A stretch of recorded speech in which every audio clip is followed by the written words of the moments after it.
Hello dear students, let us start our discussion more about multiplication of vectors. Multiplication of vectors.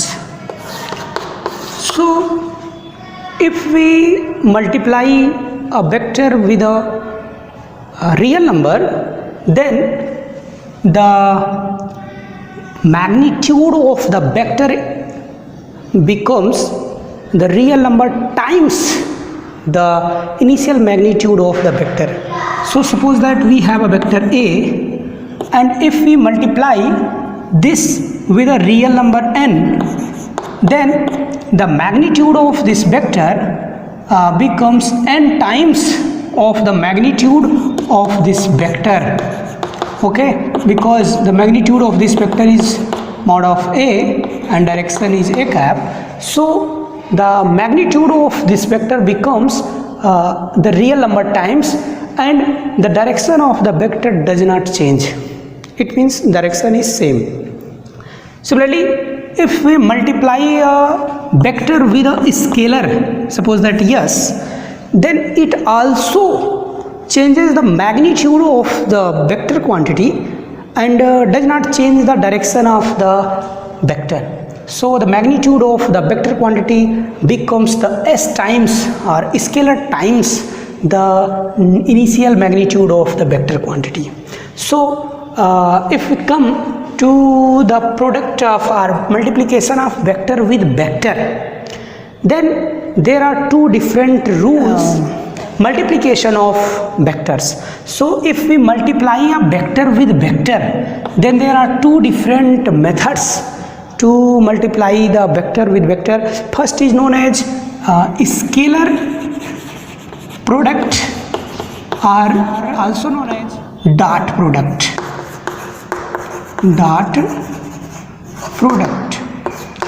So it can be represented by a symbol dot placing between two vectors. Suppose that we have two vectors, vector A and vector B, and we want to represent the dot product of two vector or scalar product of two vector, then we have to place a dot sign between these two.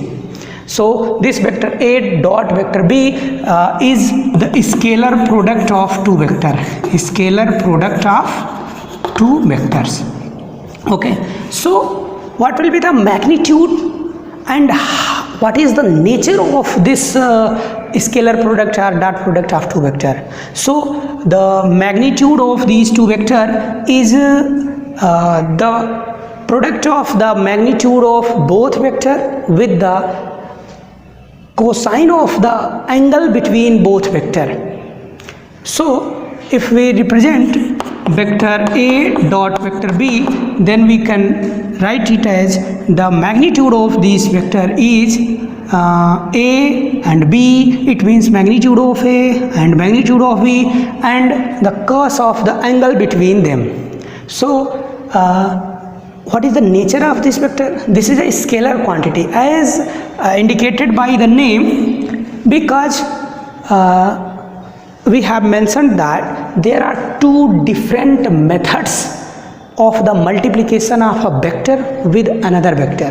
So if we multiply a vector with another vector in such a manner that the final result is obtained as a scalar, then the product is known as scalar product. So if we such type of product can be represented by a dot symbol, so this is also known as dot product. So this is a scalar quantity. The nature of this dot product is scalar quantity. The magnitude becomes the magnitude of A and B and cos of the angle between them. So this is vector A and this one is the vector B, and the angle between these two vectors is theta. Then the dot product or scalar product of these two vectors is AB cos of theta.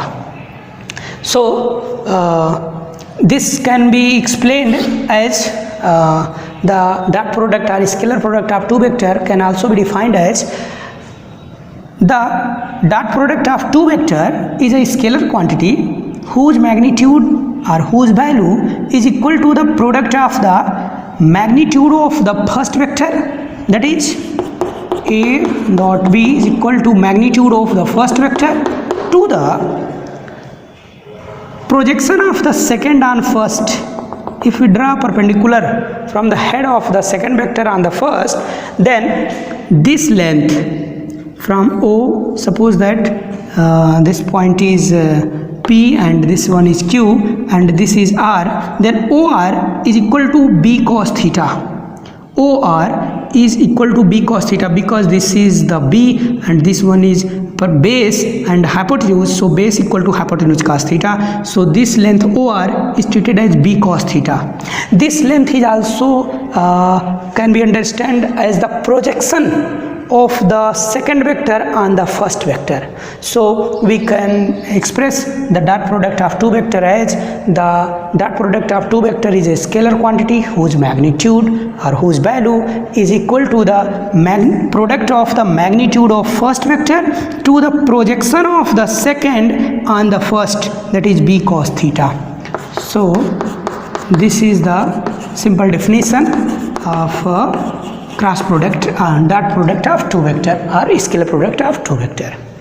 What are the different properties of the scalar product? So we can say that if we multiply vector A dot vector B, then we find out AB cos theta. But if we multiply vector B with vector A, it means if we want to find out vector B dot vector A, then we can write it as B A into cos of this angle. This is 360 minus theta. So 360 minus theta, cos of 360 minus theta is cos theta. So this is also equal to AB cos theta. So we can write it as vector B dot vector A is equal to vector A dot vector B. So first property is the dot product of two vector is commutative. Dot product of two vector is commutative. And if you talk about the second property, then second property is distributive. The dot product of two vector is distributive. Distributive also. It means if we make the dot product between two vector A and the sum of two other vector B plus vector C, then we can write it as in distribution form, that is vector A dot vector B plus vector A dot vector C. Okay. The third property, if we multiply the two vectors parallel to each other, it means vector A and vector B and both are parallel. Vector A and vector B are parallel. Then the vector A dot vector B will be equal to AB because the angle between A and B is 0 degree. So cos of 0 becomes 1. So the dot product of two parallel vectors is always equal to the magnitude or product of the magnitude of their vectors. If we talk about the fourth property, then what is the fourth property? If two vectors are perpendicular to each other, suppose that vector A is perpendicular to vector B, then the dot product of these two vectors is always equal to 0.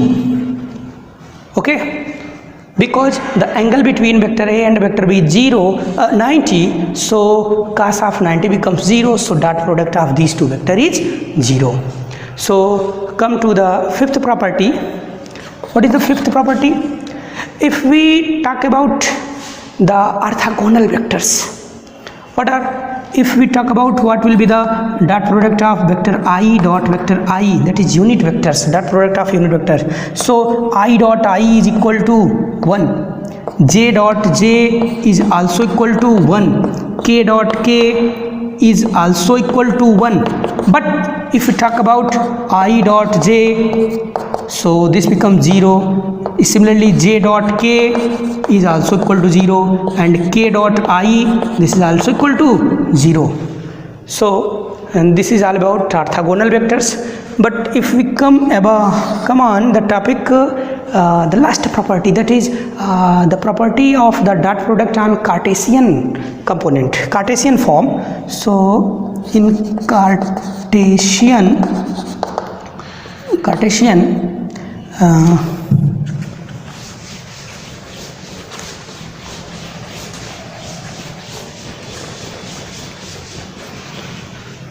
if we talk about the sixth property, that is application on Cartesian component. So if two vectors are expressed as in its component of Cartesian form as vector equal to ax I cap plus ay j cap plus az k cap, and vector b is bx I cap plus by j cap plus bz k cap, then the dot product of these two vectors can be expressed as I dot I becomes 1 and I dot j becomes 0, I dot k becomes 0, j dot j becomes 1, j dot I becomes 0, j dot k becomes 0. Similarly for k, so we got ax bx plus ay by plus az bz.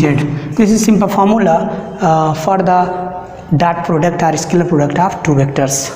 So this is all about the dot product. Now if we multiply two vectors such that their product comes out as a vector quantity, then the product or multiplication of such type of two vector is known as vector product.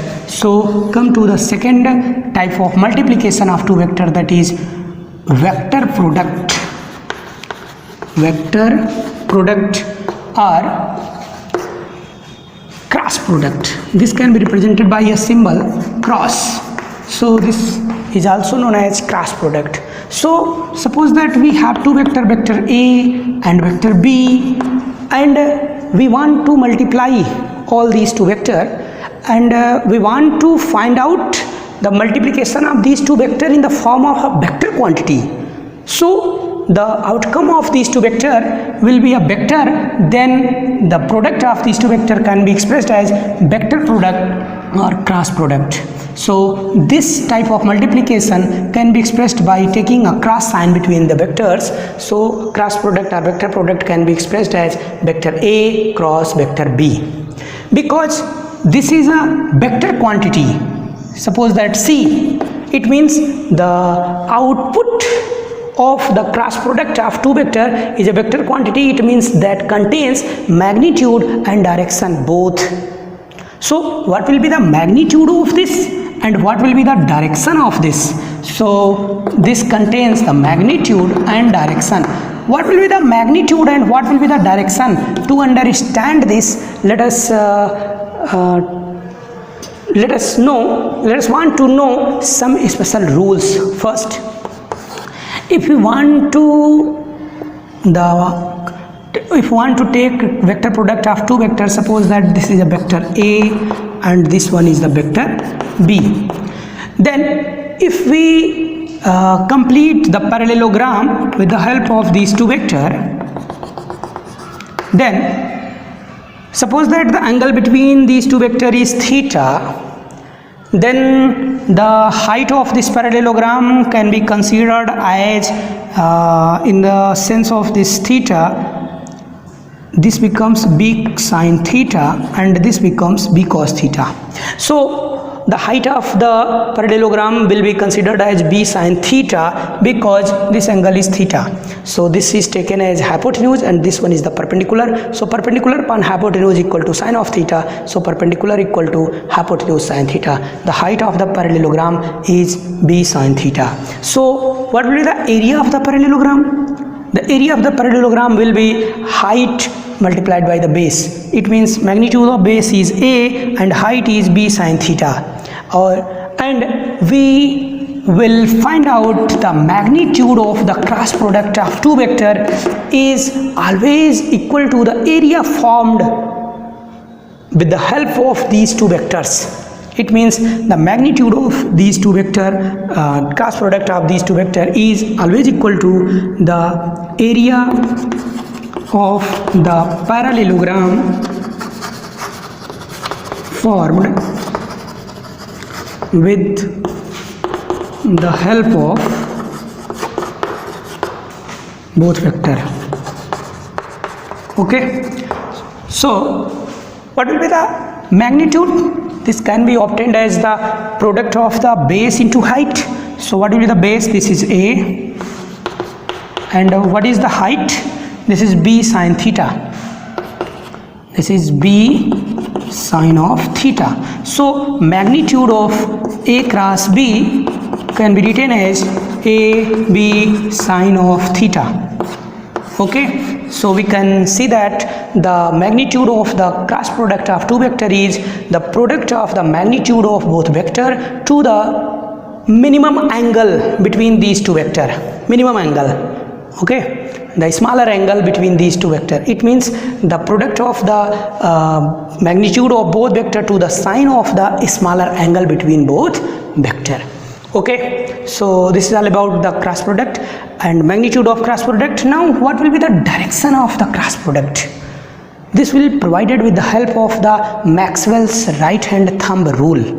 This is right hand, and if we apply the thumb rule, then we can express it as the direction of the A cross B will always lie on the perpendicular direction from the plane of the plane formed by the both vector. So if we take the plane formed by these two vector is this, then the direction of the vector A cross vector B is always will be perpendicular to the direction of this plane. It means either normally outward or inward. So the direction of the A cross B will be normally outward or normally inward. This can be decided by the help of the Maxwell's right hand thumb rule.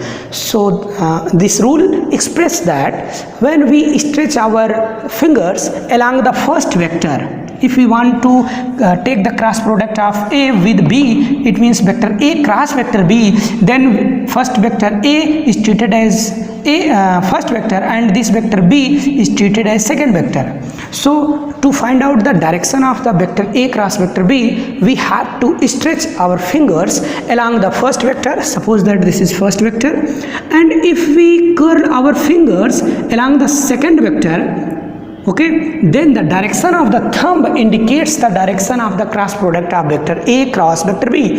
In this case, we are seeing that vector A is along in this direction and B is making theta in anti-clockwise direction. So the direction of the A cross B will be just perpendicular in the plane and normally outward to the plane of this board. So the direction can be considered as n cap. So if we write it as vector A cross vector B, then the magnitude will be AB sine theta, and if we take the direction perpendicular to the normally outward by n cap, then this will be the total magnitude and direction of the cross product of two vector.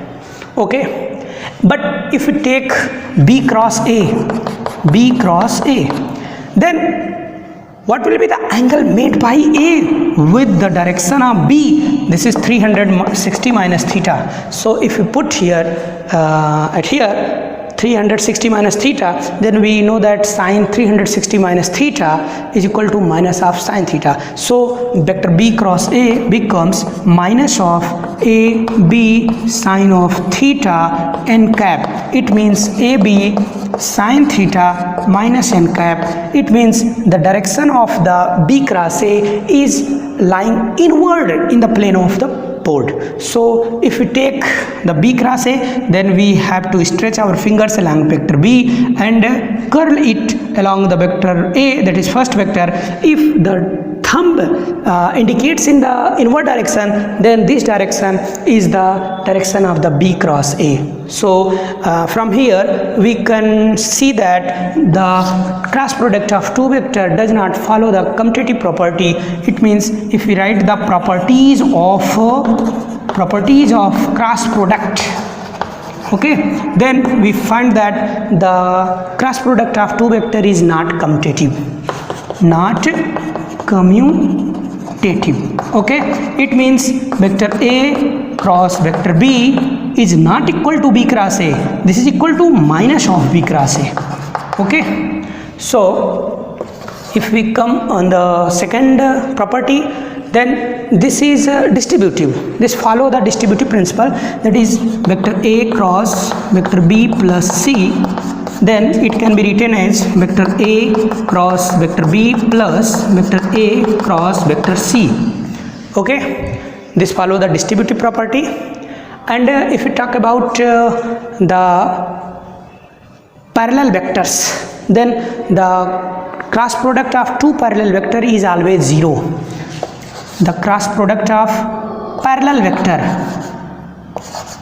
the cross product of parallel vector is always equal to 0. Also, if we talk about two perpendicular vector, if you talk about two perpendicular vector, vector A and vector B is perpendicular to each other, then the magnitude of these two vector will be maximum, and this will be the magnitude of the product of the magnitudes of individual vectors. Okay, it means vector A cross vector B will be equal to AB. The magnitude of vector A cross B will be equal to AB, and its direction is always normal to the plane formed with the help of A and vector B.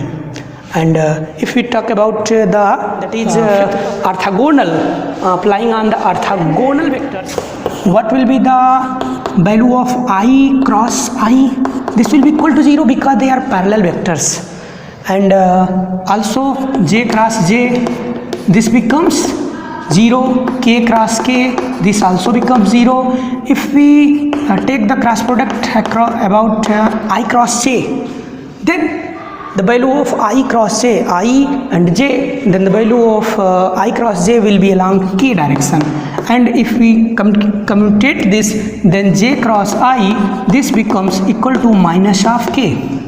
Similarly, if we write J cross K, then we find out what will be the value of J cross I with the help of Maxwell's right hand thumb rule. I find that the value of J cross K equal to I. So if we commutate this J cross K cross J, then we find that the value of this becomes minus of I cap. Similarly, if we take K cross I, then the value of this becomes J, and if we commutate this, it means I cross K, then the value of this becomes minus of J. This is property on the orthogonal vectors. But if we talk about the Cartesian vectors, Cartesian component vector, then what about that?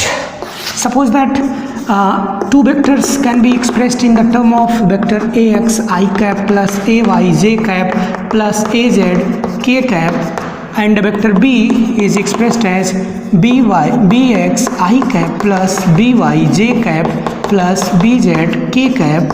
Then if we want to express these two vector in the cross product form, then we have found that the value of this can be expressed as Ay I whole multiplied by Ay Bz minus Az By minus of j cap whole into Ax Bz minus Az Bx, okay, plus k cap whole dot Ax By plus minus Ay Bx,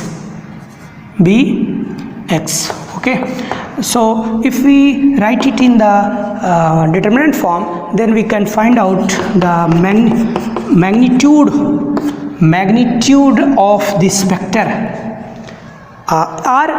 this vector, this cross product of these two vector can be expressed in the form of vector in a determinant form, like as I, J, K, and here Ax, Ay, Az, Bx, By, and Bz.